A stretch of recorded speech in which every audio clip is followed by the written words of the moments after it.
Hello, everyone. Welcome to this edition of our next newsletter. My name is Jennifer O'Toole-Seka, and I'm a counselor for Rochester Community Schools. And our focus today is on human services. As we know, there's lots of careers that fall within that category, but we have the pleasure today of meeting with Leslie Evola. She's an industrial and organizational psychologist. Welcome aboard. Hi, thanks for having me. Can you tell us, Leslie, a little bit about what an industrial organizational psychologist does? Sure, absolutely. So the one thing I really love about the field is you can take it in a variety of ways. So there's people who do research, there's people who work for companies, and everything in between. So I work for a company, I work for Alex Partners. I'm currently our organizational development and performance management director. So I focus on putting in place processes and systems for people to be the best they can be at work.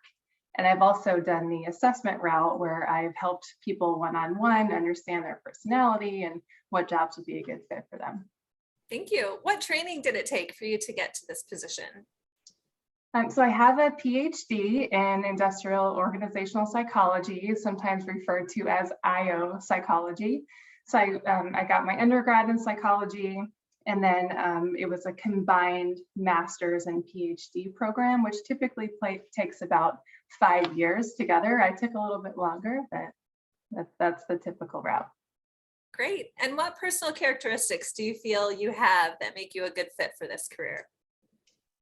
So personal characteristics, skills aside, I would say empathy. This is all about people. So being able to understand where people are coming from is incredibly important.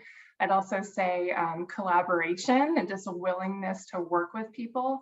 One thing that I've learned is that I really don't do anything myself. I'm always constantly influencing others to, believe in what I think we should be doing so that they can engage in it and help.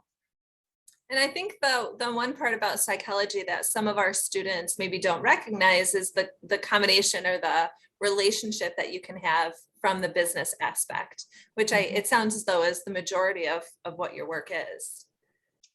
Right. Yeah. So at the end of the day, we're helping people be better at work, right? So we focus on purpose, pride, and perpetuation. So helping people figure out the purpose in their work and really see the impact that they're having so that they're proud to work for our company. And then the perpetuation part is when you get into the organization level where I'm helping set up people and systems to help grow the firm so we can perpetuate into the future.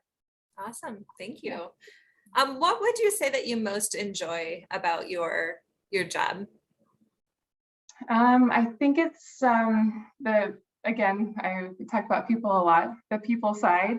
My work ranges from working with individuals, so having coaching conversations about, how they can be better and improve their performance.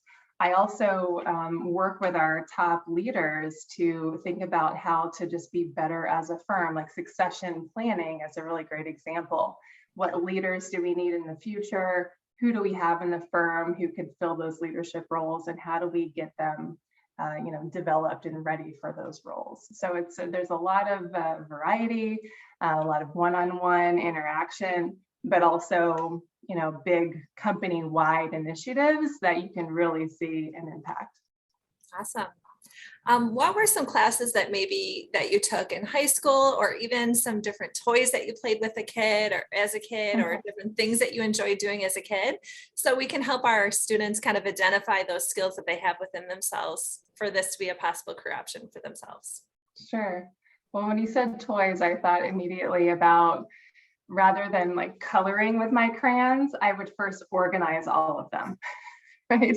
And so I just really enjoy like planning and organizing, so that's kind of unique, I guess.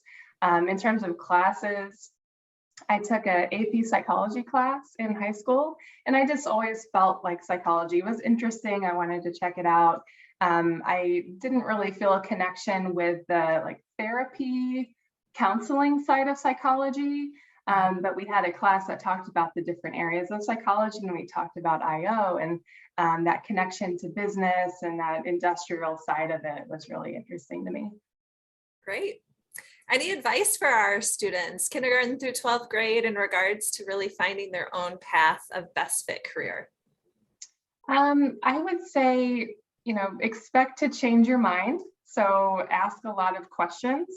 Especially if you're interested in psychology, there's so many different ways to go in the field. And so I would set up some informational interviews that's very low pressure, right? You're just reaching out to people in the field.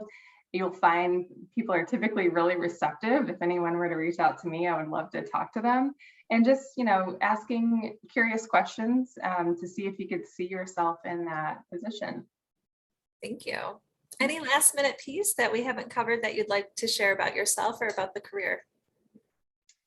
You asked some really great questions. I don't know if I have much more to add, but I would just say that it's, looking back from where I started in high school to now, it's a journey, right? I had to go through a lot of schooling, but along the way, I got a lot of really great experiences. And as I mentioned, I know some people who have changed their path. So they've gone through the schooling, they decided to do something different. But what I loved about the programs I went through is it helped me to think critically. It helped me to be a better communicator and just to be curious about people, which could help in any way. So I would keep your mind open, start early, and never stop exploring. That's great advice. Thank you. Thank you for joining us today. Again, Leslie Evola, we appreciate your time. She is an industrial organizational psychologist. Thank you. Thanks for having me.